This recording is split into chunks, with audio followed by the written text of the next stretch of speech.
리걸마인드 연구소입니다. 청와대 브리핑을 분석해 보기로 하겠습니다. 한국, 미국, 일본 정상의 3자 회담에 관한 내용입니다. 오늘 교재라고 할 수 있는 것은 여러분이 청와대 홈페이지에 가면 그 브리핑이 있습니다. 그 9월 22일자 청와대 국민소통수석 윤영찬의 브리핑, 그것이 교재라고 하겠습니다.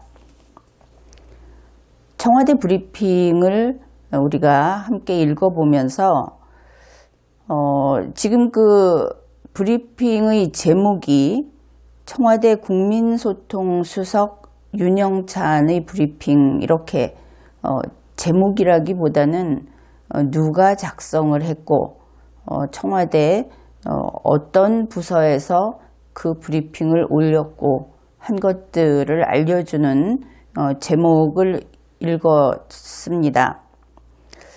여기에서 우리가 그 청와대 국민소통수석이라는 이름과 윤영찬이라는 이름이 나란히 붙어 있는데, 그러면은 이 두 개의, 하나는 직위이고 하나는 개인의 성명이고, 그런데 이 두 개를 함께 부를 때에는 어떤 순서로 불러야 하는지 그 부분을 먼저 이야기하겠습니다.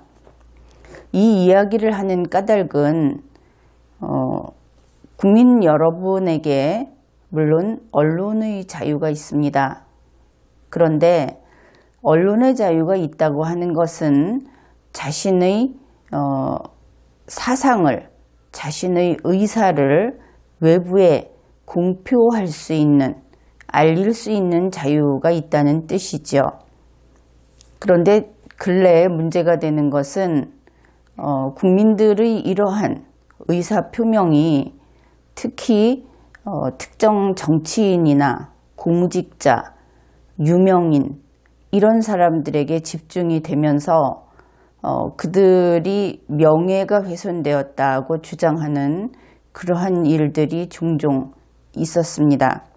그래서 이 공직자에 대한 비판이나 공직자 개인에 대한 비판이나 하는 것들이 어디까지 용납이 되는 것인지, 최소한 세세한 구체적인 그 사항은 다루지 않겠지만 적어도 그 직위와 그 사람 개인만큼은 구분을 해야 되겠다 싶어서 그 이야기를 먼저 하려는 것입니다.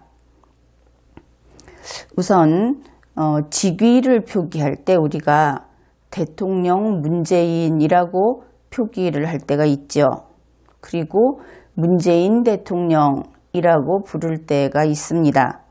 그런데 이 두 가지는 그 법적인 의미 혹은 우리 국어상의 의미가 다릅니다.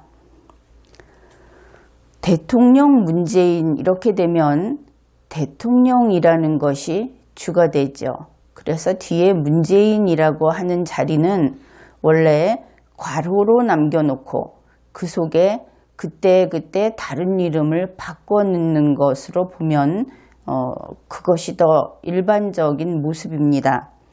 그러니까 대통령 문재인이라고 한다면 그 문서를 작성하는 그때의 대한민국 대통령이 문재인이다 하는 것을 나타내지요. 그러니까 대통령이라는 직위에 현재 임명되어 있는 자가 문재인이다, 이렇게 되는 것입니다. 그러니까 현재 대통령의 의자로 이해하면 훨씬 더 쉬울 겁니다. 국가에는 대통령의 의자가 한 개 있죠. 그 의자에 2017년 현재 그 문재인 씨가 그 의자에 앉아 있습니다. 그러면 현재 대통령에 임명되어 있는 자가 문재인이 되겠죠. 그러나 그 대통령의 의자는 문재인 씨의 것이 아닙니다. 이것은 분명하죠. 그래서 현재라는 그 시간적인 제한이 앞에 붙어 있으면서 문재인은 대한민국 대통령이다. 그러면 화살표가 이런 방향으로 흐르게 되면 참이 됩니다. 거꾸로 대한민국 대통령은 문재인이다 하고 거꾸로 화살표를 그어도 역시 참이 됩니다. 왜냐하면 앞에 현재, 즉 2017년 현재라고 하는 제한이 붙어 있기 때문이죠. 그런데 여러분은 아마도 대통령 문재인보다는 문재인 대통령이라는 것이 더 익숙할 겁니다. 항상 지금까지는 사람 이름을 앞에다 두고 그 사람 이름 뒤에 직위를 붙여서 사용을 했죠.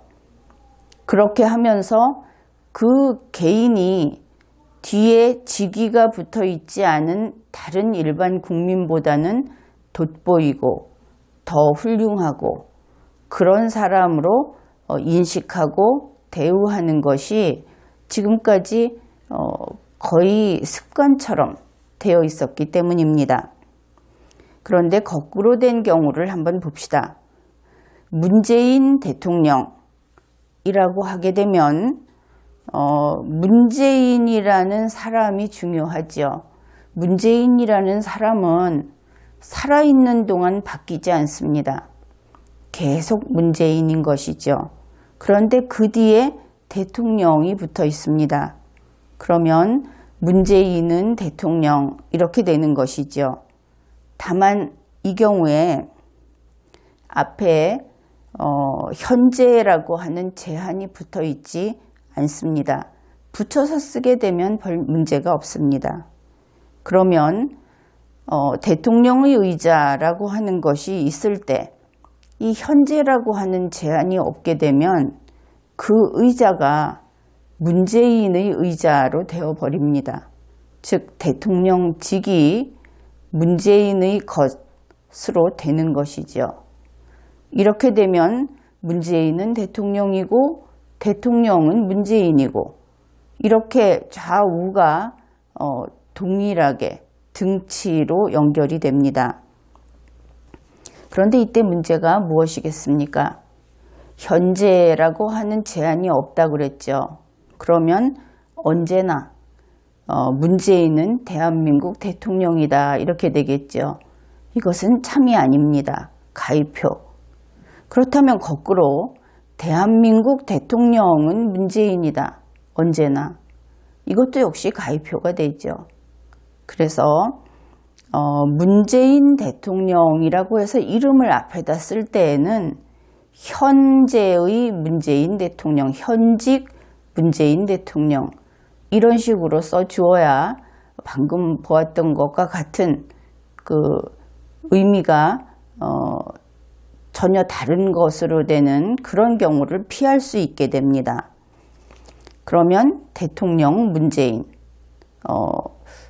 예를 들어서 지난번에 그 장관 조윤선 국회에 나갈 때도 이렇게 되어 있죠.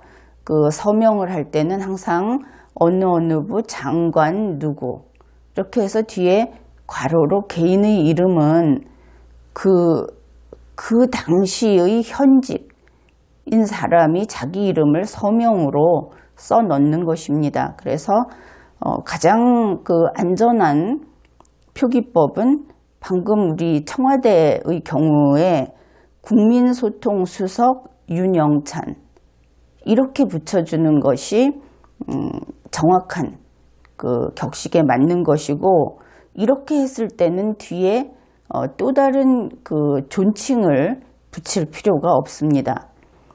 당연히 대통령 문재인 이때도 존칭을 붙일 필요가 없고 물론 거꾸로 문재인 대통령 이 뒤에도 다시 님자를 붙일 필요가 없죠.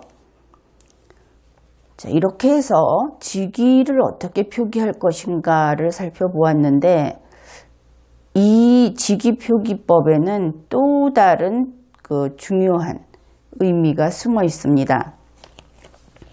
서두에 지금 국민들하고 국회의원이 국민을 명예훼손죄로 고발을 한 사건들도 많이 있고, 거꾸로 정부에서도 그런 일들이 있고, 근데 이 많은 고발 사건들이 실은 양쪽 다 도를 넘은 그런 경우가 있습니다.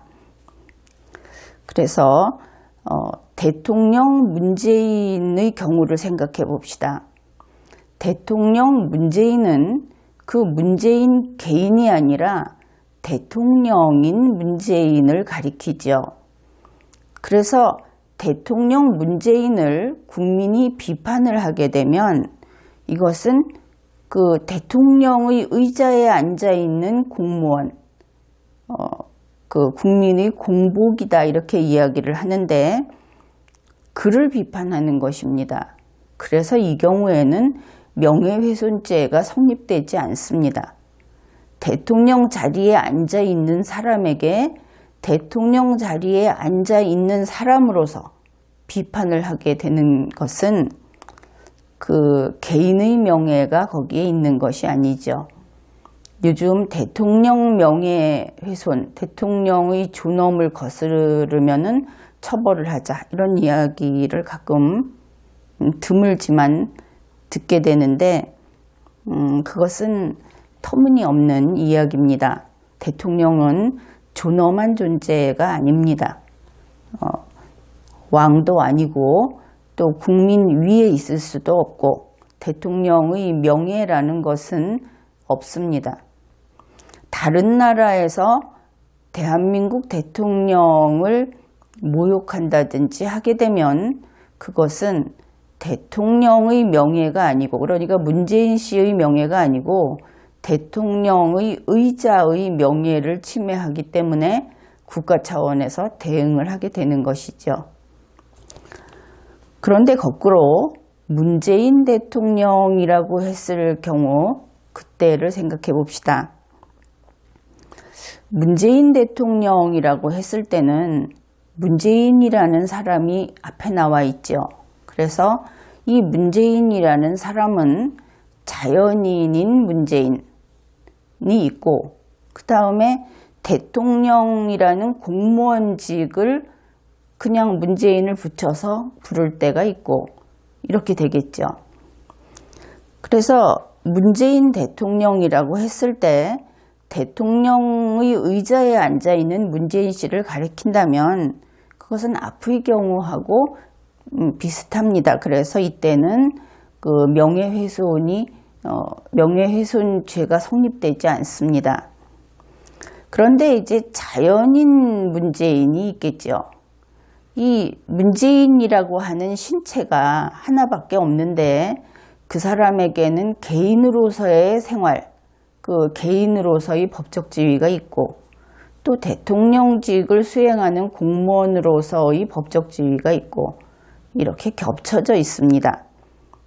그 중에서 이 자연인인 문재인 씨를 비판을 하게 되면 대부분은 명예훼손죄가 성립되지 않습니다.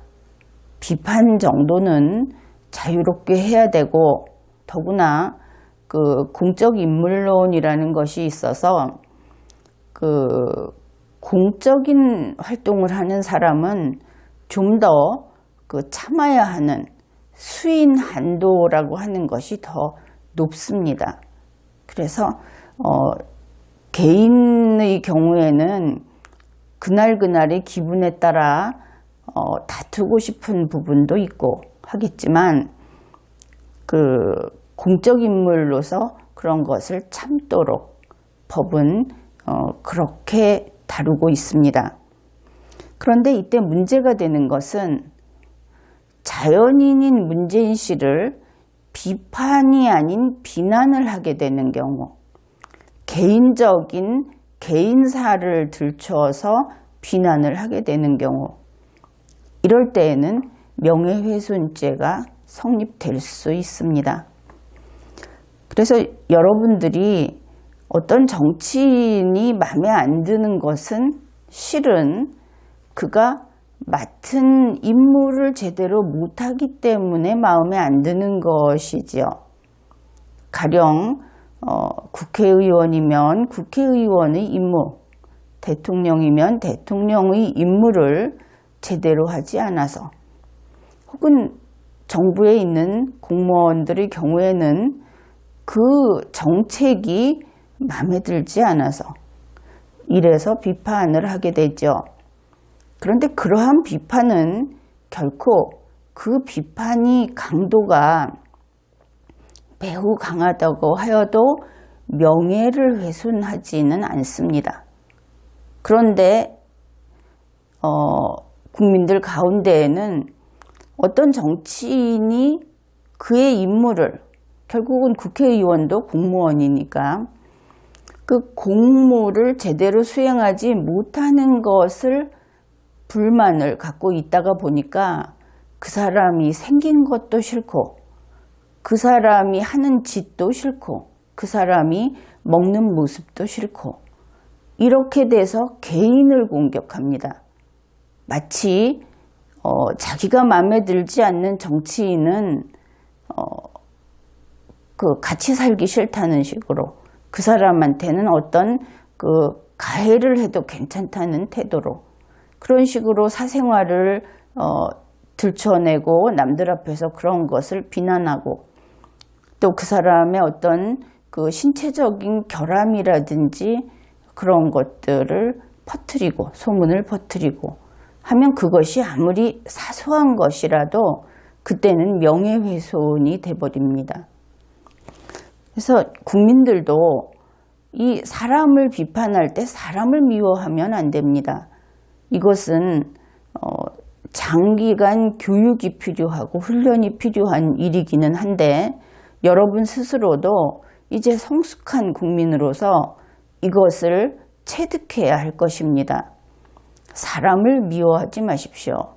정치적으로 아무리 입장이 반대를 하더라도, 혹은 내가 지지하는 사람과 아주 극렬하게 싸우고 있다 하더라도 그것은 실제로는 그들의 문제입니다. 그리고 그 대통령으로 있을 때 그가 마음에 안 들어도 그가 그 임무를 마치고 퇴임을 하게 되면 그냥 하는 말로 옆집 아저씨, 우리 동네 사는 어떤 유명한 사람, 이렇게 되고 마는 것이죠. 그래서 그에게 머리를 숙이지도 말고 증오하지도 말라, 이런 이야기를 해두겠습니다. 그래서 오늘 다루려고 하는 내용은, 이 브리핑을 한 사람은 국민소통수석 윤영찬, 이렇게 쓰는 것이 바른 표기법이다. 그렇게 다시 한번 확인을 해두고, 이때 윤영찬이라는 이름이 왜 들어갔는가? 그것은 만일 국민소통수석이 여럿이라면 그 책임 소재를 분명히 해야 하겠죠. 여럿이 아니라고 하더라도 자기의 책임하에 이 브리핑을 한다는 의미로 성명을 썼다, 이렇게 보면 되겠습니다. 이제 9월 22일자 윤영찬 수석의 브리핑 내용을 한 문장씩 다뤄보겠습니다. 한미일 정상 간의 만남을 둘러싼 악의적 보도에 관련해 해당 언론사와 일본 정부에 강한 유감을 표명합니다. 이것은 우리나라 문재인 대통령과 미국 트럼프 대통령, 일본 아베 수상이 뉴욕에서 이때가 오찬 회동을 했던 것으로 알려져 있는데, 점심 식사를 하면서 이야기를 나눴던 그때의 일이 일본 언론에서 문재인 대통령에 대한 좀 저평가, 좀 낮은 평가가 있었다는 이야기가 언론에 보도됐습니다. 그리고 그것이 다시 우리나라 언론에서 일본에서 그런 이야기가 있다고 다시 보도가 되었던 그 사건입니다. 이제 이 문장을 보면은 악의적 보도 이랬습니다. 악의적 보도는 악한 의도를 지닌 보도 이렇게 되겠죠. 그러면 악한 의도를 지닌 보도는 허위 보도일까? 이 부분부터 우리가 따져야 하겠습니다. 허위 보도와 악의적 보도는 구분이 됩니다. 허위 보도는 허위 보도 자체로서 비난을 했겠죠. 그러나 악의적 보도는 일단 무엇인가 있어야 합니다. 불이 나지 않았는데 불이 났다고 하면 허위 보도입니다.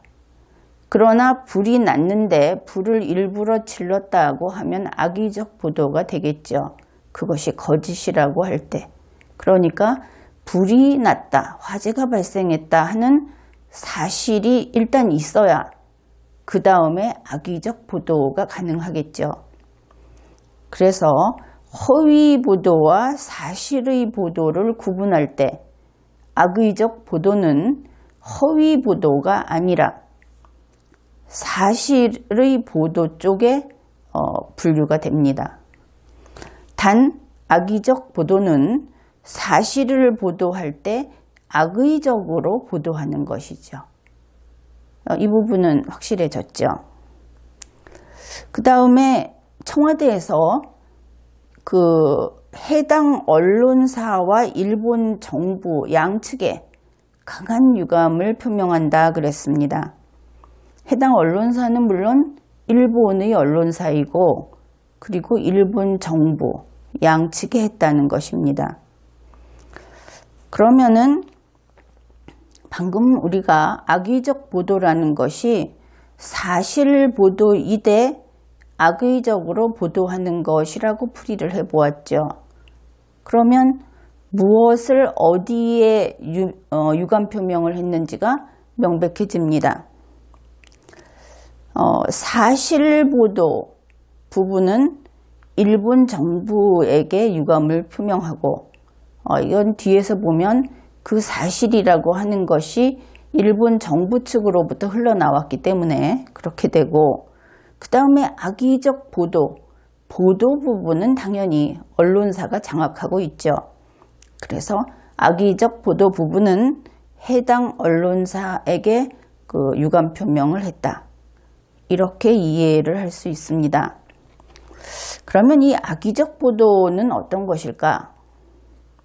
다시 한번 보면 우리나라에서는 머니투데이 같은 신문을 보게 되면 거기에서 나오는 박근혜 전 대통령의 사진은 그렇게 예쁜 사진이 별로 없습니다. 지금까지 보면 그렇게 좀 보기 좋지는 않은 그런 사진이 항상 나옵니다. 그거를 보게 되면 이 사람은 조금 보기 좋지 않게 그런 외모인 모양이다. 이렇게 생각을 하게 되죠. 이것을 만일 박근혜 전 대통령 자신이나 그를 지지하는 사람들이 보면 사진 선택 보도에 있어서는 악의적 보도를 한다고 항의할 수 있겠죠. 가서 다투라는 이야기가 아니고 그렇게 지적할 수 있겠다. 이런 것입니다. 그런데 이 기준에서 좀 벗어나는 것이 있긴 있습니다.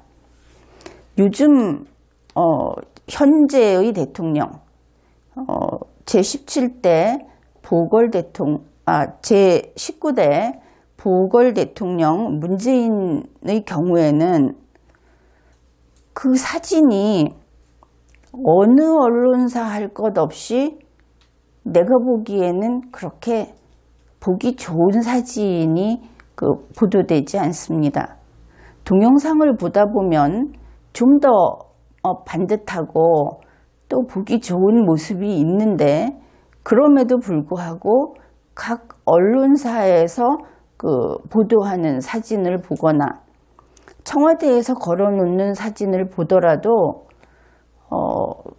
그 인물의 가장 돋보이는 사진이 아니라 조금 해퍼 보인다고 할까요? 그러니까 항상 지나치게 입을 벌리고 웃으면 사람이 좀 멍청해 보이지 않습니까?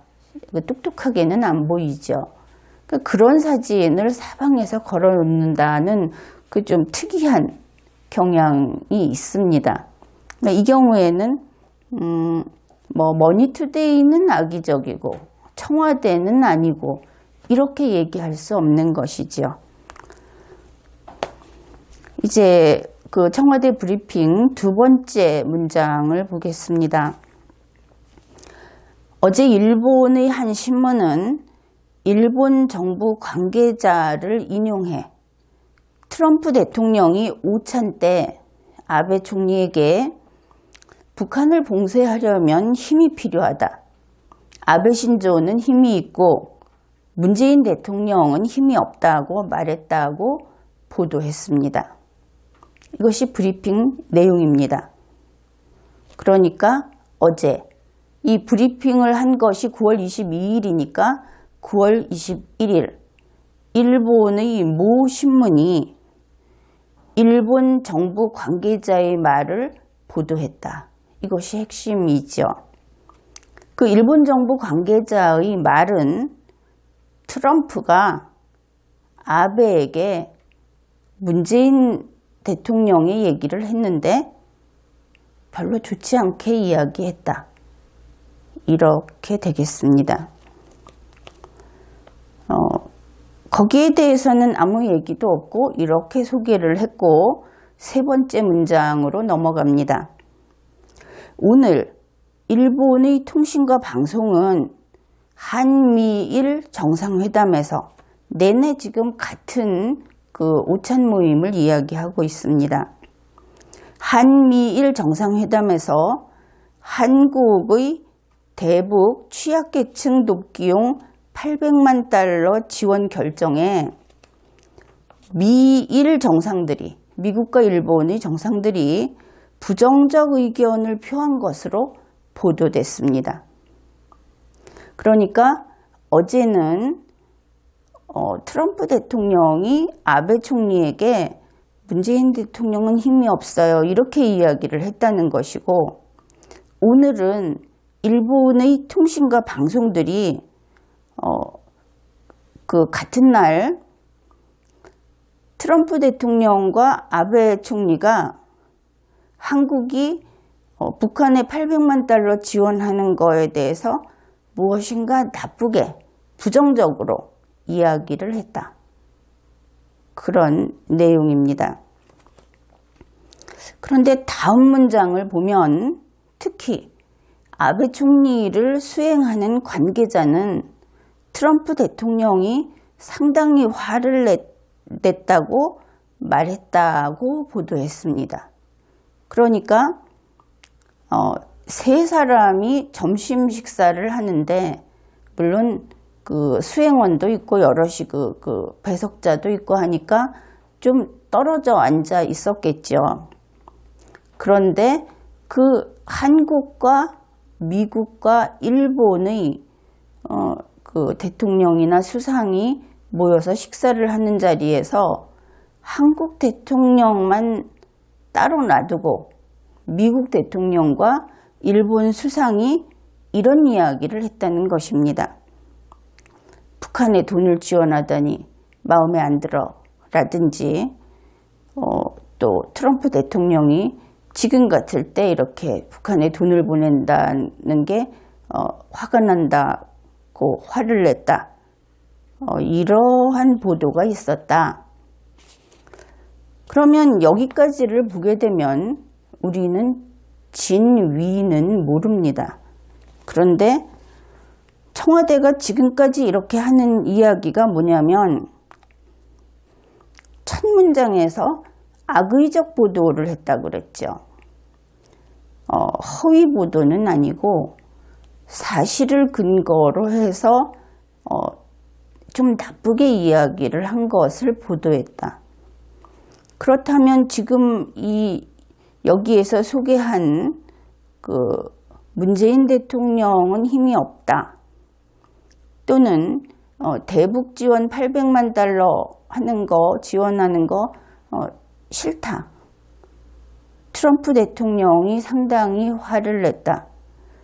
이 세 가지의 내용 가운데 그 정도는 모르겠으나 그와 비슷한 어떤 사실이 있었다는 것이 이 브리핑 첫 문장에서 밝혀졌죠. 단지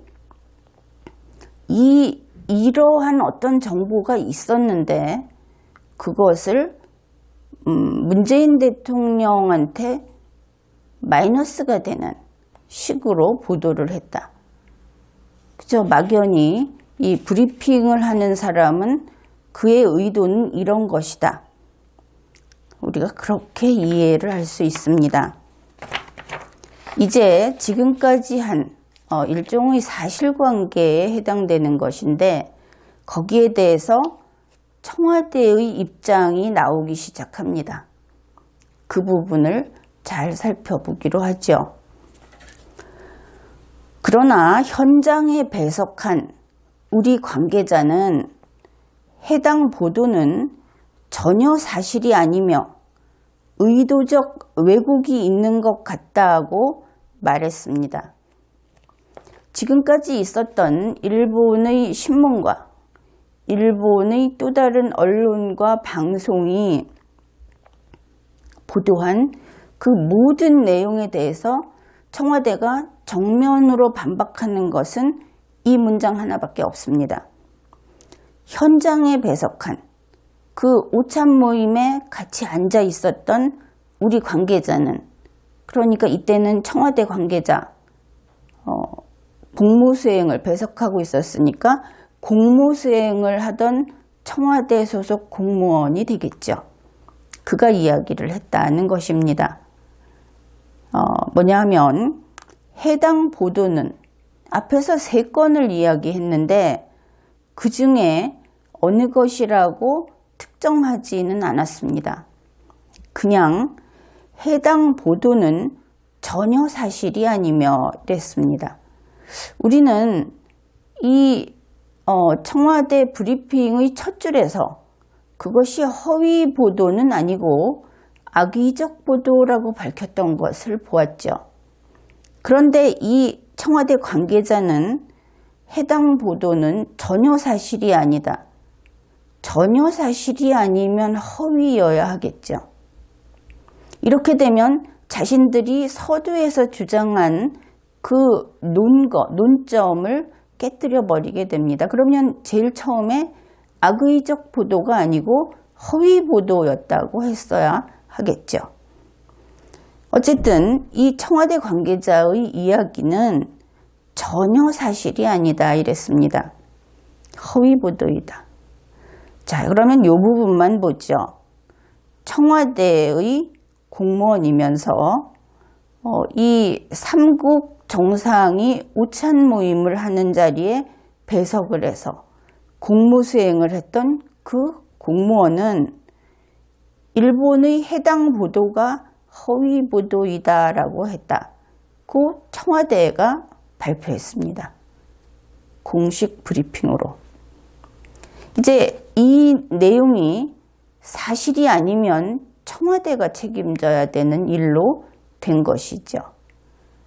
일본의 그 정부 관계자는 일본의 어떤 고위 공무원이 다니면서 이런 이야기를 했다. 여기에서 끝이 났습니다. 공무원 개인의 문제였죠. 그런데 이제는 우리나라는 청와대에서 브리핑을 하면서 다뤘기 때문에 이 문제는 청와대의 문제가 된 것입니다. 현장에 배석했던 공무원의 문제를 넘어선 것이죠.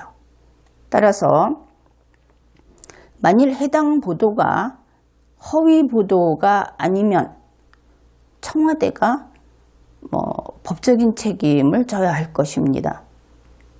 이것은 사기업과의 관계이니까 당연히 민사책임 쪽으로 가겠죠. 일단은. 그 다음에 의도적 왜곡이 있는이라고 했습니다. 그 현장에 배석했던 청와대 관계자가 의도적 왜곡. 의도적이라고 하는 말은 특정 목적을 지닌 이런 뜻입니다. 이 특정 목적을 지닌 의도적이라고 하는 말은 당연히 사전에 모의된 이라는 것을 내포하죠. 그러면 일본의 이 신문사, 언론사, 방송사 하는 곳에서 사전에 이렇게 왜곡하기로 사전에 모의가 돼서 그러한 일을 했다 이렇게 되겠죠. 게다가 의도적 왜곡이라고 했기 때문에 이제는 악의적 보도가 아니라 왜곡 보도가 되었습니다. 왜곡 보도는 유책한 행위입니다. 악의적 보도하고는 성격이 다르죠.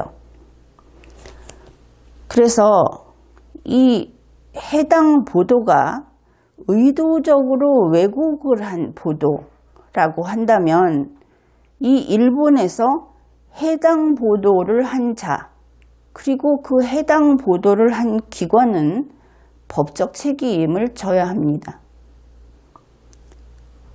청와대가 브리핑으로 이것을 밝혔기 때문에 청와대는 반드시 이 해당 보도를 한 자와 기관을 상대로 법적인 책임을 묻고 다투어야 할 것입니다. 게다가 브리핑을 해서 우리 전 국민이 알게 되었기 때문에 여기에 대해서는 공개적으로 이 일들을 진행해야 하겠습니다.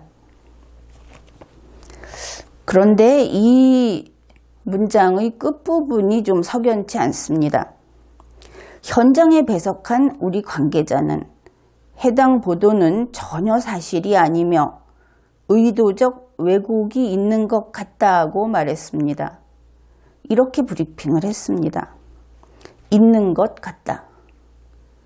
그러면 여태까지 했던 그 단호한 이야기들이 그런 것 같다. 무엇이라고 하더라의 수준으로 추락해버리죠. 현장에 배석해서 공무수행을 했던 청와대 공무원이 그런 것 같더라.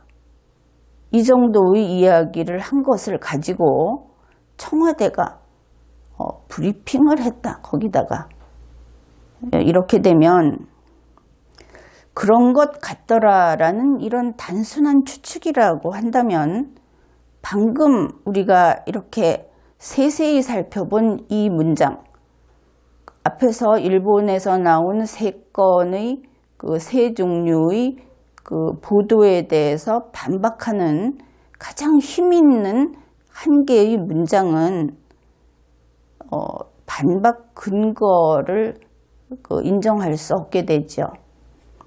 이것은 청와대의 반박 근거로 될 수 없습니다. 그런 것 같더라. 이렇게 가게 되면. 그래서 청와대가 우리는 정말 그 일본 보도에 대항할 수 있는 어떤 키를 잡았나 보다 하고 생각을 했는데 단지 추측이라고 하니까 이것은 그들과 다퉈서 우리가 이기기는 어려울 것 같습니다. 그렇더라도 허위 보도라고 한 부분에 대해서는 약점을 잡히고 말았죠. 그 다음 문장입니다. 정상 간의 만남에서 대화 내용은 공식 브리핑 외에 언급하지 않는 것이 외교적 관례입니다. 옳은 이야기입니다. 공식 브리핑 이외에는 이러쿵저러쿵 하지 않는 것이 점잖은 처신이죠. 그러나 우리 모두가 알고 있다시피 미국의 트럼프나 일본의 아베가 그렇게 품이 있는 인물은 아니지 않습니까? 트럼프 대통령은 트위터에 자기가 하고 싶은 말, 마음에 안 드는 것들을 있는 대로 쏟아붓는 그런 인물입니다. 아베 역시 마찬가지이죠. 일본의 언론 가운데 아베의 가려운 곳을 긁어주듯이 가끔씩은 쓸데없는 그 정보를 흘려놨다가 걷어들이고 하는 언론 보도도 실은 적지 않다고 하겠습니다. 그래서 이러한 것이 외교 관례를 깨뜨린 것이다 하고 유감을 표시하는 것은 할 수 있는 일이죠. 이제 그 다음 문장을 보겠습니다. 또 제3국에 대해 언급하는 것은 그 자체로 결례입니다. 여러분은 이 문장이 어떤 상황인지 상상이 되십니까? 트럼프와 아베에게 제3국에 대해 이야기하는 것은 결례다. 자기네들 둘이서 전화통화를 했다든지 둘이서 만났다든지 했을 때 결례라고 얘기를 해도 물론 품이 있는 사람들 사이에서는 틀린 말은 아닙니다. 그런데 이때의 상황은 좀 다르죠. 처음에 이야기했듯이 오찬회동, 그 오찬을 하면서 하는 그 정상회담이라고 할 수 있는데, 그러면 어쨌든 한 공간 안에서 이 세 사람이 있고 그 이외의 사람들이 더 많이 있는, 그리고 식사를 하면서 대화도 하는 그러한 그 상황이었다는 것입니다. 그런데 제3국을 언급했다. 이것은 셋이 앉아있는 자리에서 둘이 다른 한 명을 두고 쑥덕거리고 이야기를 했다는 것입니다. 사실상 면전에서. 우리가 흔히 이런 이야기를 하죠. 그 직장인들이 모여서 이야기를 하다가 같이 이야기를 하다 보면 불만도 털어놓고 남의 흠담도 하고 그러다가 화장실 가는 것도 꺼린다 하는 이야기가 있습니다. 같이 모여서 남의 흠을 이야기하는 사람은 바로 나의 흠을 이야기할 수 있는 사람이기도 하니까요. 그래서 같이 제3자를 열심히 흉보고 그의 나쁜 점을 이야기하고 하다가 그 중에 한 명이 화장실을 간다고 일어나서 등을 보이게 되면 그 사람이 멀어지기도 전에 가장 먼저 도마 위에 올려진다 하는 이야기가 있습니다. 그런데 청와대 브리핑을 봤을 때 오찬 중이었기 때문에 문재인 대통령은 등을 돌리기도 전에 그야말로 얼굴만, 시선만 다른 곳으로 향하면 바로 그 순간에 도마 위에 올려졌었다 하는 것을 알 수 있습니다. 만일 청와대의 말처럼 결례를 했다면 말입니다. 그 다음 문장을 보겠습니다. 그런데도 사실과도 동떨어진 내용이 일본 정부 소식통을 인용해 계속 보도되고 있는 것에 대해 강한 유감을 표명하며 이 같은 상황이 되풀이되지 않기를 바랍니다. 여기에서 사실과 동떨어진 내용 부분을 검토해 보죠. 사실과 동떨어진 내용은 사실이 아닌 내용은 아닙니다. 그렇겠죠. 사실과 동떨어진 내용은 어떤 사실이 있습니다. 그리고 그 사실로부터 좀 떨어져 있는 내용이다. 이렇게 보면 되겠습니다. 결국 사실과 동떨어진 내용은 사실과 일정한 관계를 맺고 있는 내용이라는 것은 분명하지요. 그러면 그 사실에 근거를 한, 사실이 탄탄하게 뒷받쳐 준다는 의미의 근거가 아니라 사실에 줄이 다 있는 그러한 내용이 일본의 정부 소식통을 인용해서, 그러니까 일본의 정부 소식통이 그런 이야기를 흘린다는 것입니다. 그것을 계속 보도하고 있는 것, 그것에 대해서 우리 청와대는 강하게 유감이다 이렇게 이야기를 하고, 또 이런 일이 계속되지 않기 바란다 그렇게 이야기를 한 것인데, 이 부분을 좀 더 선명하게 우리가 다루어 보기로 하죠. 빨간색이 있습니다. 그 빨간색을 우리가 사실이라고 합시다. 그런데 그 빨간색과 관계가 있는, 물론 초록색이 될 수도 있고 핑크색이 될 수도 있습니다. 색깔이 얼마나 다르냐가 아니고 관계가 있는 것이죠. 초록색은 차가운 색으로서 더운 색과의 관계가 있는 것이고, 핑크색은 같은 붉은색으로서 좀 더 진하고 흐린 관계가 있는 것이고, 이 관계란 다양하게 다양한 곳에서 그 관계를 찾을 수 있습니다. 그래서 가령 빨간색이라는 사실이 있습니다. 그런데 핑크색이라고 하는 사실과 동떨어진 사실이 있습니다. 두 가지를 기억을 하십시오. 그러면 이번에는 이 사실과 동떨어진 핑크색을 일본 정부 소식통이 밖에다 흘립니다. 그것을 받아서 일본 언론이 보도를 하는 것이죠. 이번에는 청와대의 주장을 그대로 본다면 일본 언론이 악의적으로 보도를 하는 것입니다. 그러나 이 속에서 우리는 그 사실에 연결되어 있는 끈을 분명히 찾아낼 수 있습니다. 여러분이 논리적이고 현명하다면 분명히 찾을 수 있습니다. 이러한 것이 계속된다 하는 것이 청와대의 그 불평이죠. 그러면 이 상황이 어떤 것이냐, 그 부분을 다루어 봅시다. 일본 언론이 악의적으로 보도를 합니다. 우리는 그 보도를 보면서 비논리적인 것, 비현실적인 것, 기타 보조적인 모든 정보를 바탕으로 그것을 추려내서 뼈만 발려내면 거기에서 일본 정부 소식통으로부터 나온 핑크색을 찾아낼 수 있습니다. 역으로.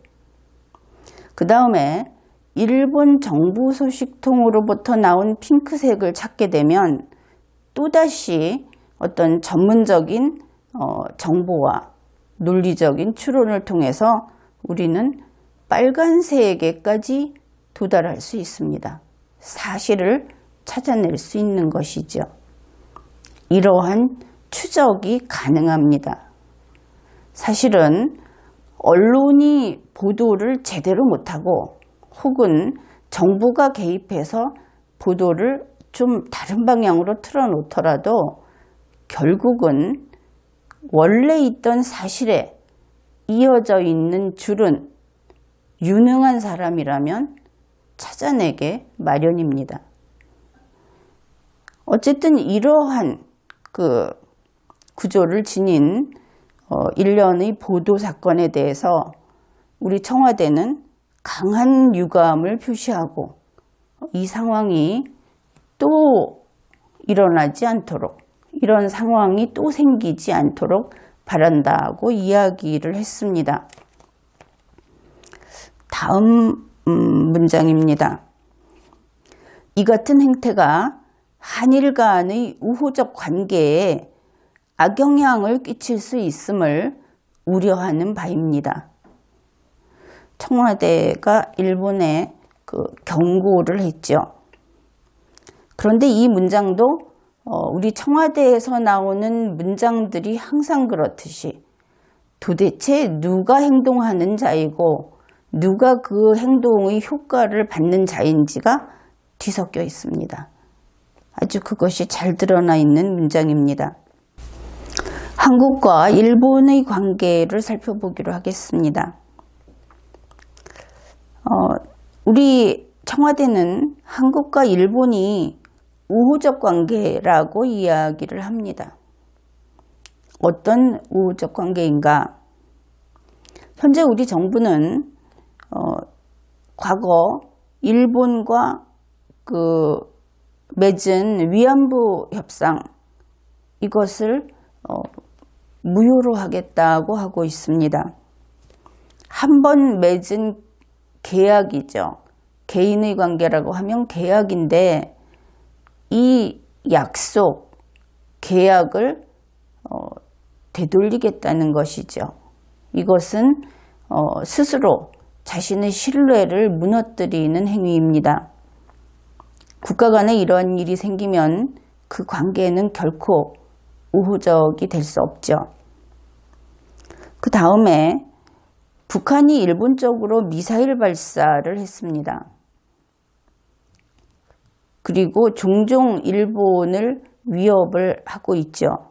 그런데 미사일 발사를 한 당일 한국은 북한에 800만 달러를 지원하겠다는 결정을 하고 그것을 공개했습니다.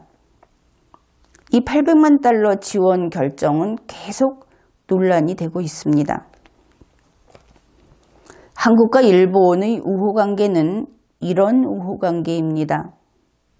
그런데 청와대는 일본에게 지금까지 지적한 바와 같은 그런 보도를 계속한다면 이런 우호관계에 악영향을 끼칠 수 있다고 했습니다. 즉, 지금까지 이야기했던 내가 강하게 유감을 느끼는 일들, 또 그러한 상황이 다시 발생하지 않기를 바라는 그런 내 마음, 그런 청와대의 마음을 몰라주면 그러면 지금까지의 그 우호관계라고 해야 할지 모르겠지만 어쨌든 이런 우호관계에 악영향을 끼칠 수 있다. 이렇게 이야기한 것이죠. 그런데 이 말도 참 묘한 것이 내 마음을 몰라주면 우리 청와대가 기분 나빠질 수 있다. 이런 것입니다. 우리가 기분 나빠지면 그 후에 우리의 우호관계에 악영향을 끼칠 수 있다. 이렇게 되면 그나마 어렵게 한글 문장이 이어져 갑니다. 그런데 끝에 이렇게 이야기를 합니다. 악영향을 끼칠 수 있음을 우려하는 바입니다. 이 우려한다는 것은 나는 걱정한다 이런 뜻이죠. 내가 기분 나빠질 수 있을까 봐 그래서 내가 걱정한다. 그런데 이 말이 어린아이가 쓰는 말로도 이상하지만 우리 청와대에서는 이런 말이 아주 빈번하게 나와서 전혀 이상하지 않습니다. 청와대 브리핑을 찾아보면 이런 식의 그 어법이 종종 있는 것이죠. 내가 기분 나빠질까 봐 내가 우려한다. 여러분은 어떻게 생각하십니까? 내가 기분이 나빠지는 것은 내가 다스려야 하는 것이죠. 내가 기분 나빠지는 것을 내가 우려하면 나는 나의 주인도 아닌 것입니까? 청와대는 지금 이러한 심적 상태가 진심일지도 모르겠습니다. 워낙 반복이 되고 있기 때문에 그렇게 보이는 것이죠. 다음 문장을 보겠습니다. 외국 언론 보도를 확인도 하지 않고 받아쓴 국내 언론에도 마찬가지로 유감을 표명합니다. 이제는 일본에 대한 비판이 끝나고 국내 언론에게 유감 표명을 하는 내용입니다. 여기에서 외국 언론 보도를 확인도 하지 않고 받아 쓴 국내 언론, 이렇게 이야기를 하고 있습니다.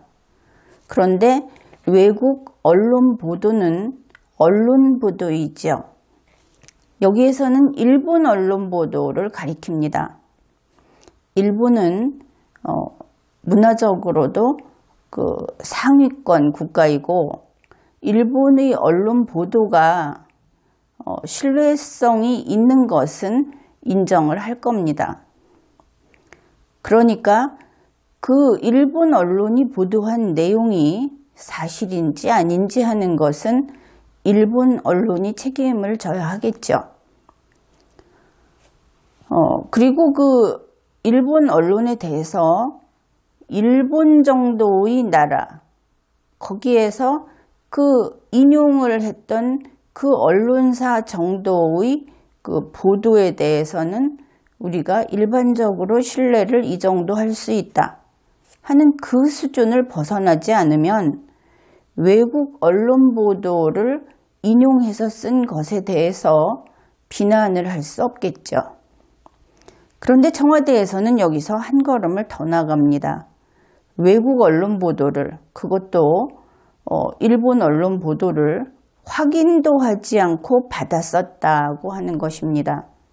그렇다면 그 언론 보도를 언론사의 이름을 걸고 인용을 할 때에도 확인을 해야 되겠구나, 이런 것을 알게 되죠. 그렇지 않았다가는 이번처럼 청와대가 그 유감을 표시하는 브리핑을 내보낼 것이기 때문입니다. 무사운 일을 당하게 되는 것입니다. 특히 기자들은 한 곳에 모여 앉아서 이 굉장히 센 권력을 휘두르는 사람의 이야기를 이렇게 들으면서 좀 떨어야 하지 않겠습니까? 그리고 불과 나흘 전 이 문제로 이 자리에서 말씀드린 바 있는데 같은 일이 반복되고 있어 안타깝습니다. 그러니까 또 했어, 내가 하지 말라고 했는데, 이런 이야기입니다. 자, 이 두 개의 문장을 가지고 다시 우리가 살펴보기로 하죠. 청와대 브리핑에 나타난 이 두 개의 문장, 이것은 국민소통수석 윤영찬의 말이죠. 윤영찬의 그 책임 하에 나온 브리핑입니다. 국내 언론은 일본 언론이 일본 정부 관계자의 말을 인용해서 보도했습니다. 그런데 국민소통수석 윤영찬은 이렇게 인용 보도하면 안 된다고 이야기합니다. 그러면 어떻게 해야 하느냐? 일본 정부 관계자의 말을 인용한 일본 언론의 보도가 나오게 되면 그것이 사실인지를 확인을 한 다음에 일본 언론은 이렇게 보도했다고 인용 보도를 하라. 그것이 국민소통수석 윤영찬의 주장입니다. 그렇다면 어디에서 사실인지 확인을 해야 하는 것일까요? 일본 언론 보도를 믿고 받았으면 안 됩니다. 그렇다면 이 확인은 일본 정부 관계자에게 확인을 해야 하겠죠. 그렇다면 국내 언론이 일본 정부 관계자에게 일본 언론에 나온 내용이 사실인지를 확인한 다음에 인용 보도를 하라는 것입니다. 그런데 이 경우에는 인용이 아니겠죠. 이미 취재가 될 것입니다. 그러면 결국 다른 언론사의, 다른 나라 언론을 인용 보도하는 것 자체를 금지하는 것입니다. 인용은 안 되고 직접 취재만 된다.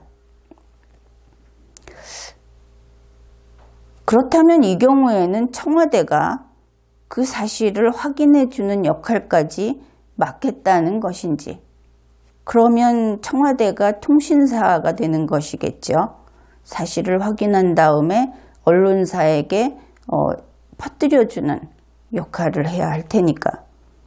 그러면 대한민국으로 들어오는 다른 나라의 언론은 청와대에서 나오게 되는 것일까요?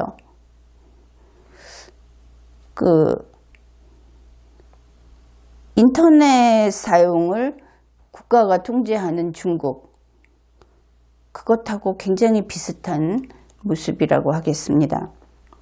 여기에서는 시사하는 바가 또 있습니다. 외신만이 아니죠. 국민소통수석 윤영찬이 그 외국의 유수의 언론이 외국 정부 관계자의 말을 인용을 했을 때도 확인한 다음에 보도해라. 아주 바람직한 이야기를 했습니다. 원론적인 이야기죠. 우리나라 정부에서 나오는 소식은 기자들이 춘추관에 앉아 있다가 정부가 떠먹여 주는 것만 받아먹는 뉴스다. 아주 유명하게 나쁘게 평가를 받고 있는 부분인데, 이번 이 브리핑을 기회로 청와대가 이것을 바꿀 생각인지 모르겠습니다. 우리 모두 기대를 해봐야 하는데, 그렇다면 한국 정부 관계자, 흔히 청와대 고위 관계자, 청와대 핵심 관계자라는 말로 언론에 등장하는 이러한 사람들의 말을 그들이 얘기했다는 것만으로 보도하면 안 됩니다. 청와대의 입장이 그렇지 않습니까? 기자들은 이제 이런 사람들이 어떤 발표를 하면 반드시 사실을 확인하고 직접 취재한 다음에 보도해야 하겠습니다. 인용 보도는 안 되는 것이죠. 기자들이 좀 더 열심히 뛰는 시대가 되지 않을까 하는 생각이 듭니다. 청와대 브리핑이 나오더라도 그것을 토대로 각 부처를 일일이 돌아다니면서 다 물어보고 확인하고 그리고 뉴스 보도를 해야 하는 것이죠. 이 부분은 국민소통수석 윤영찬의 그 지적에 전적으로 지지를 보냅니다. 살아있는 뉴스가 나오게 될 테니 말입니다. 청와대 브리핑의 마지막 문장입니다. 오보는, 그러니까 이 오라는 것은 오자 이렇게 할 때 틀렸다는 뜻입니다. 오보는 받아 써도 오보입니다. 윤영찬 국민소통 수석의 브리핑 마지막 문장입니다. 그런데 이것이 사실일까? 그것을 다루어 보죠. 일본 언론이 어제 보도를 했습니다. 일본 언론이 오늘도 보도를 했습니다. 이 보도는 이 상태에서 일반적인 수준의 신뢰를 받는 보도입니다. 그것을 보고 한국 언론이 인용 보도를 했습니다.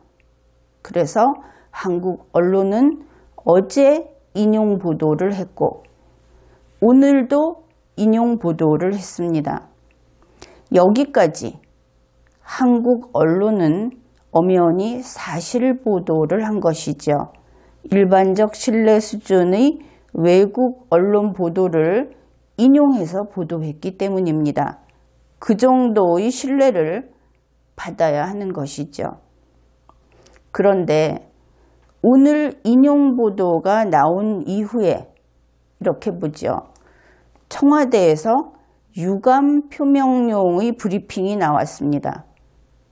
그 뒤에 이렇게 되는 것이죠.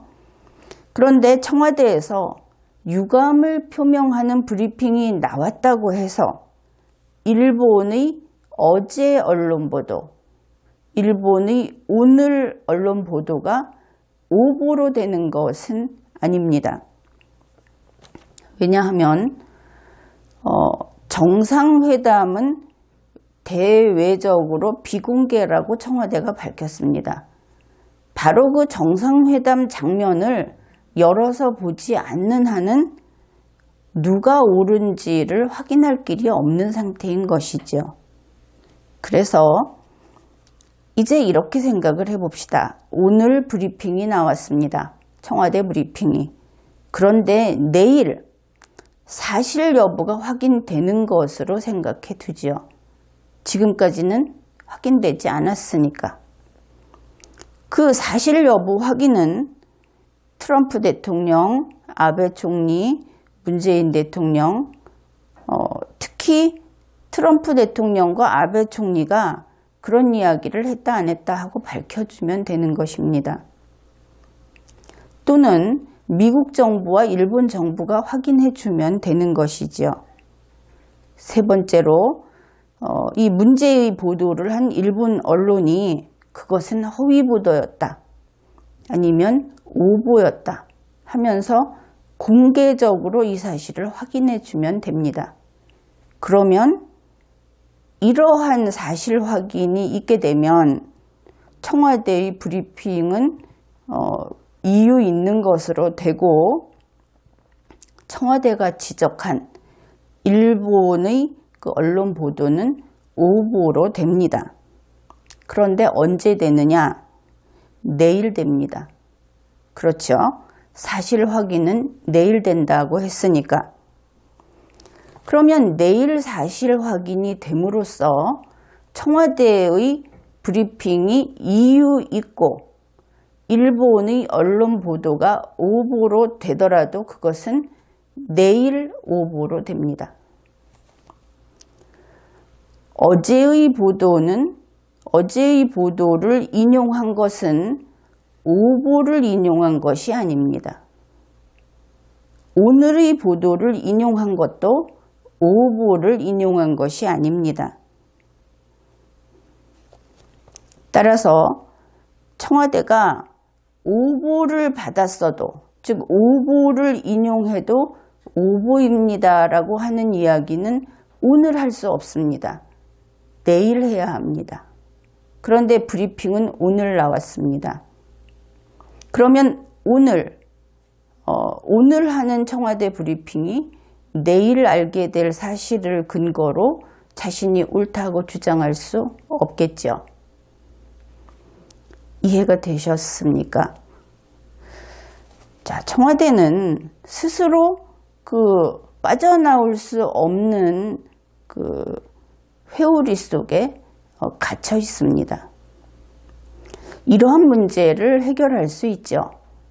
청와대 스타일로 해결할 수 있습니다.